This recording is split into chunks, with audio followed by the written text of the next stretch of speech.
He had everything: wealth, power, influence, but he still couldn't escape the curse that haunted his family for generations. What if this curse was the key to his true fortune? It was the night of the grand celebration, and the air was thick with the sound of laughter and clinking glasses. The wealthy elite of Africa, glittering in their finest clothes, gathered in the heart of Lagos to honor the man who had built an empire. A billionaire, yes, but also a man of secrets. Musa Olamide, known as Africa's Golden King, had come a long way. Born in a small village in the heart of Nigeria, his rise to unimaginable wealth had seemed like the stuff of legend. He had earned his fortune in oil, real estate, and trade, a man whose business empire spanned the entire continent. But even as his wealth grew, so did the shadow that loomed over him, a curse that had haunted his family for generations. The curse was whispered about in hushed tones. It was said to have been cast by an ancient spirit, one whose power was tied to the land Musa's family had once owned. And it was this very spirit that had made sure no Olamide could ever enjoy true happiness, wealth, or peace without paying a price. Every member of the family had suffered: deaths, betrayals, unexplained illnesses, and financial ruin. And now, it seemed that Musa was next. Musa Olamide had grown up in a small village, where his father, a humble farmer, struggled to make ends meet. Despite their poverty, Musa had always been a bright child, determined to rise above the circumstances. One day, as a young boy, Musa had gone to the village's sacred forest to fetch water for his family. While there, he encountered an old woman who seemed to appear out of nowhere. Her eyes were a piercing, ethereal blue, and her skin was as old as the earth itself. She told Musa, "Your family's been blessed, young one, but that blessing comes at a price. The spirit of the land demands loyalty and respect. If you choose to forsake it, your fortune will turn against you." At that moment, Musa's heart was filled with curiosity, and he dismissed the old woman's warning as nothing more than superstition. He went on to become a wealthy man, but he soon found that his life was marred by an inexplicable series of misfortunes. It began with small things: a business deal gone wrong, a trusted partner turning on him, and unexplained financial losses. But the real shock came when Musa's firstborn son, Adama, was struck by a mysterious illness. No doctor could explain it, and no medicine could cure it. His son withered away in front of him, and Musa was powerless to save him. The curse had struck. Desperate, Musa sought the guidance of the village elders, hoping to find a solution to the torment that had consumed his family. The elders told him that the old woman he had met as a child was no mere mortal. She was an ancient spirit, a guardian of the land. To break the curse, Musa would need to find a way to restore balance between the spirit and his family. Musa had already lost his son, and he couldn't bear the thought of losing more. He knew the cost of his greed and ambition, and he was ready to make things right. But how? His journey took him deep into the forest, to a place where few dared to venture. There, amidst the thick trees and the sound of ancient winds, he found the spirit, or rather, it found him. The air grew thick with a strange energy, and the ground beneath his feet seemed to pulse with a life of its own. The spirit spoke in a voice that echoed through the forest. "Musa Olamide, you have come seeking redemption, but redemption comes at a cost." Musa dropped to his knees, begging the spirit to lift the curse. "I've paid the price for my greed, but I can't bear to lose any more of my family. Please, release us from this torment."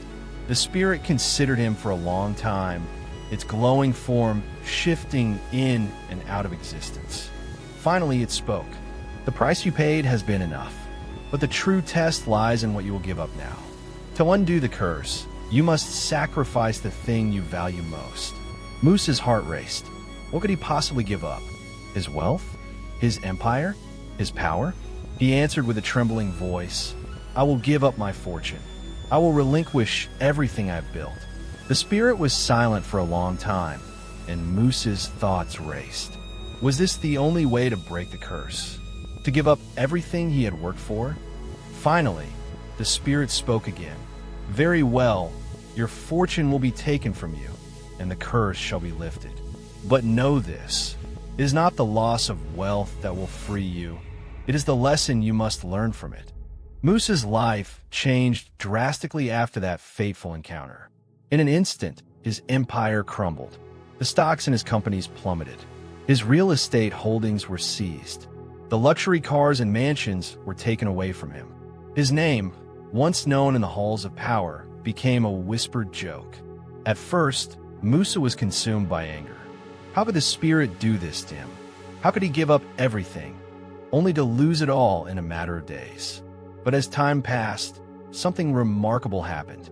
Without the weight of his wealth, Musa was freed in ways he hadn't imagined. He returned to his roots, working alongside the people of his village. He began to see the world in a new light, not as a place where wealth could buy happiness, but as a place where connection, community, and balance were the true treasures. Musa found peace, and in that peace, he found a new kind of prosperity. His heart was light, no longer burdened by the greed that had once consumed him. The curse had indeed been broken, but it had led him to an unexpected blessing. Years passed, and Musa had rebuilt his life from the ground up. He had lost his wealth, but he had gained something far more valuable: wisdom. And that wisdom proved to be the key to his true fortune. One day, a business opportunity arose, not for oil, not for real estate, but for something Musa had never considered: sustainable farming. Musa saw this as an opportunity to give back to the land that had once cursed his family. He invested in environmentally conscious farming, focusing on crops that would enrich the soil and the people who tended it. His ventures became successful, not because of the amount of money he poured into them, but because they were built on principles of respect for nature and community. People from all over Africa came to Musa, seeking his guidance, seeking the wisdom that had turned his life around. Musa became a mentor to many young entrepreneurs, showing them that true success wasn't measured by the wealth one accumulated, but by the lives one touched and the balance one maintained with the world. And then, something extraordinary happened. His wealth began to grow again, but this time it was different. The money that flowed into his businesses wasn't tainted by greed. It was the result of hard work, innovation, and a deep respect for the earth. Musa had found a way to build an empire once more, but this time it was one that would stand the test of time.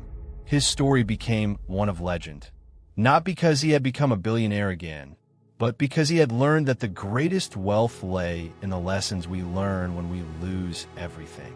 As the years went by, Musa's health began to fail him.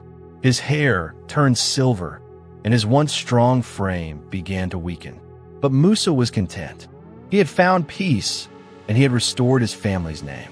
His children, who had once suffered under the weight of the curse, now thrived in the world he had built. And on the day Musa passed away, the people of his village gathered around the sacred forest where his journey had begun. They placed a simple stone at the base of a tree where Musa had made his vow to the spirit. It read, "Musa Olamide, the man who broke the curse and found his true fortune." The spirit, watching from the other side of the veil, smiled. The curse had indeed turned into a blessing.